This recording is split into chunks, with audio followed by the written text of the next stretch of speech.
یہ ہمارے نعروں میں بھی شامل ہے، مولود کعبہ علی علی۔ اب اس کے بعد ایک دوسرا رخ ہے، اور یہ دوسرا رخ مولانا کوثر نیازی صاحب نے ایک مرتبہ بیان فرمایا، وہ بھی شیعہ نہیں تھے۔ مولانا کوثر نیازی تقریر کرتے ہوئے امیر المومنین کے حوالے سے انہوں نے ایک مرتبہ اسی پر بحث کی، اور انہوں نے کہا کہ میں اس گفتگو کو لا یعنی سمجھتا ہوں۔ ایک مرتبہ پھر کہہ رہا ہوں کہ الفاظ میرے ہیں، مطلب ان کا ہے، کہ میں اس گفتگو کو، اس بات کو لا یعنی سمجھتا ہوں کہ علی خانہ کعبہ میں پیدا ہوئے یا پیدا نہیں ہوئے۔ کیوں؟ کہ یہ علی کی فضیلت تو نہیں ہے کہ وہ خانہ کعبہ میں پیدا ہوئے، بہت توجہ کیجیے گا، کہ یہ طے تو کریں کہ یہ فضیلت کس کی ہے، کہ یہ علی کی فضیلت ہے کہ وہ خانہ کعبہ میں پیدا ہوئے، یا یہ کعبے کی فضیلت ہے کہ علی اس میں پیدا ہوئے۔ یعنی وہ کہتے ہیں کہ میرے نزدیک یہ علی کے فضائل میں شمار نہیں کیا جانا چاہیے کہ وہ خانہ کعبہ میں پیدا ہوئے، خانہ کعبہ کے فضائل میں شمار کیا جانا چاہیے کہ علی کی ولادت جوف کعبہ میں ہوئی۔ یہ بات مولانا کوثر نیازی نے اپنی تقریر کے اندر ارشاد فرمائی، مگر ان سے بہت پہلے دیکھیں شعراء نے بھی اس کو نظم کیا، بیان کیا۔ مولانا نیازی کی تقریر کا بھی میں نے حوالہ دیا، شعراء نے کہا معزز تھا، مقدس تھا، مگر پہلے نہ تھا قبلہ، علی پیدا ہوئے کعبے میں تو کعبہ بنا قبلہ۔ یہ بہت مشہور شعر ہے، مگر یہ شعراء کی زبان پر آیا، خطیبوں کی زبان پر آیا، مگر ان سب سے پہلے یہ نقطہ اس خطیب نے بیان کیا کہ جس کا نام ہے ابو الفضل عباس۔ یہ حضرت ابو الفضل عباس نے اس چیز کو سب سے پہلے، کم سے کم میرے مطالعے کے اندر، ناقص مطالعے کے اندر، یہ بات کہ سب سے پہلے حضرت ابو الفضل نے اس بات کو بیان فرمایا۔ اور کب بیان فرمایا؟ دیکھیے یہ خطبہ ہے کہ جو حضرت ابو الفضل سے منسوب ہے، کہ جب یہ کاروان آل محمد کا، آپ جانتے ہیں کہ بھی 28 رجب آئے گی، تو رجب کے اختتام 28 رجب پر وہ تاریخ آتی ہے کہ جس میں آل محمد کا قافلہ مدینہ منورہ سے روانہ ہوا۔ مکہ معظمہ پہنچے ہیں امام حسین 3 شعبان۔ یہ بھی کیا حسین اتفاق کہ اس دنیا میں بھی حسین آئے 3 شعبان کو، اور مدینہ سے مکہ پہنچے ہیں 3 شعبان کو۔ پھر اس کے بعد چند مہینے امام حسین نے مکہ معظمہ میں گزارے، شعبان کا پورا مہینہ، رمضان کا مہینہ، شوال کا مہینہ، ذیقات کا مہینہ، یہاں تک کہ ذی الحجہ کا مہینہ۔ اب ہمارے ہر سال کے ساتھی ہیں حج کے، مولانا رضوانی صاحب، ہم سب اس چیز کو مشاہدہ کرتے ہیں، آبزرو کرتے ہیں کہ پوری خلقت جمع ہوتی ہے خانہ کعبہ کے پاس اور احرام کی تیاریاں کر رہی ہوتی ہیں۔ حج سے ایک دن پہلے، یعنی 9 ذی الحجہ، عرفات جانے کا دن، الحج و عرفہ، حج تو نام ہے میدان عرفات کی حاضری کا، ایک دن پہلے جب سب تیاری کر رہے تھے تو امام حسین علیہ السلام جو وارث کعبہ ہیں، وارث علی ہیں، وارث امیر المومنین ہیں، وارث رسول ہیں، وہ حج کو عمرے سے تبدیل کر کے روانہ ہو رہے تھے۔ اور جانتے ہیں آپ کہ وجہ کیا تھی؟ کہ حاجیوں کے بھیس میں قاتلوں کے وفود آ چکے تھے، اور حسین ابن علی یہ کہہ رہے تھے کہ میں پسند کرتا ہوں کہ میرا خون اگر بہنا ہے تو حرم سے ایک بالش باہر بہے، حدود حرم کے اندر میرا خون نہ بہایا جائے۔ یہ حسین ابن علی کی نظر میں حرم کی حرمت ہے۔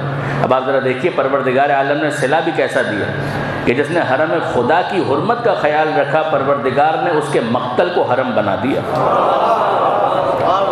یہ عجیب عنایت پروردگار کہ وہ حرم پروردگار اور یہ حرم حسین ابن علی۔ تو اب جب امام حسین روانہ ہو رہے تھے، ایک دن پہلے حاجیوں کا مجمع حرم میں صحن کعبہ میں موجود تھا، اور اس موقع پر حضرت ابو الفضل عباس خانہ کعبہ کی چھت پر بلند ہوئے، بام کعبہ پر بلند ہوئے، خانہ کعبہ کی چھت پر بلند ہوئے۔ کیفیت یہ ہے کہ سامنے مجمع موجود ہے، اس مجمع میں خود امام حسین بھی تشریف فرما ہیں، موجود ہیں، اور اب حضرت ابو الفضل عباس ایک خطبہ ارشاد فرماتے ہیں، اور وہ خطبہ کیا ہے؟ کعبہ اور مولود کعبہ اور حسین ابن علی کا تعارف۔ میں پورا خطبہ آپ کے سامنے نہیں پڑھ رہا، مگر ذرا غور فرمائیے گا کیا کہہ رہے ہیں حضرت ابو الفضل عباس بسم اللہ کے فوراً بعد، یعنی کیفیت کو ذرا سمجھیے گا۔ خانہ کعبہ کی چھت پر حضرت عباس کھڑے ہیں، ایک ہاتھ سے اشارہ کر رہے ہیں خانہ کعبہ کی طرف، دوسرے ہاتھ سے اشارہ کر رہے ہیں امام حسین کی طرف، اور اب اس کے بعد اس جملے کو، جو ابتدائی جملہ ہے، اس کو ذرا سنیے گا۔ حضرت ابو الفضل عباس بسم اللہ کے بعد کہتے ہیں الحمدللہ الذی، حمد ہے اس پروردگار کے، تعریف ہے اس خدا کے لیے کہ شرف ھذا بقدوم ابی ہے، کہ جس نے اس کعبے کو شرف بخشا حسین کے بابا کی ولادت کے صدقے میں۔ حمد ہے اس پروردگار کے لیے، شرف ھذا، کہ جس نے کعبے کو شرف دیا۔ آپ نے غور فرمایا کہ یہ بات حضرت عباس کہہ رہے ہیں، شرف ھذا بقدوم ابی ہے، کہ اس خدا نے شرف بخشا اس کعبے کو حسین کے بابا کی آمد کے ولادت کے صدقے میں۔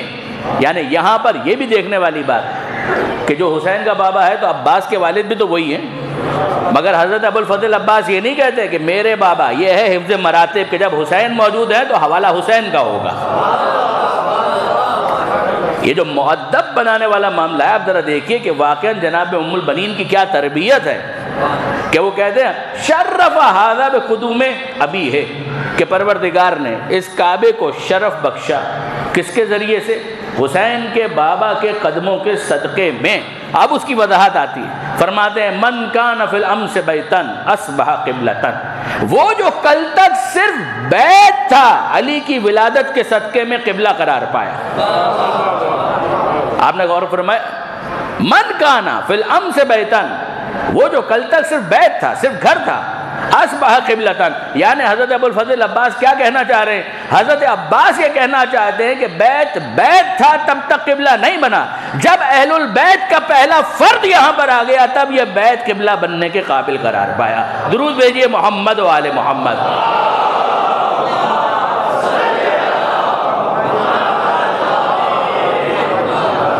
اور پھر جب یہ ربط آگے بڑھتا ہے، تسلسل آگے بڑھتا ہے، گفتگو آگے بڑھتی ہے، تو حضرت ابو الفضل عباس خانہ کعبہ کے حوالے سے کہتے ہیں کہ لوگ آتے ہیں کعبے کا طواف کرنے کے لیے، خدا کی قسم اگر اذن پروردگار ہو تو کعبہ آگے بڑھ کر حسین کا طواف کرے گا۔ لوگ آتے ہیں حجر اسود کو بوسہ دینے کے لیے، اگر اذن پروردگار ہو تو حجر اسود آگے بڑھ کر حسین کے ہاتھوں پر بوسہ دے گا۔ یہ جناب ابو الفضل عباس کا وہ معرکۃ العرا خطبہ ہے کہ جو کم صحیح مگر کتابوں کے اندر آپ کو مل جائے گا، من جملہ حضرت علامہ طالب جوہری صاحب کی کتاب حدیث کربلا کے اندر، جو آن لائن بھی اویلیبل۔ بہت عمدہ خطبہ، شیریں خطبہ، کہ جس کے ذریعے سے فضائل کے بہت سے مطالب ہیں کہ جو روشن ہوتے ہیں۔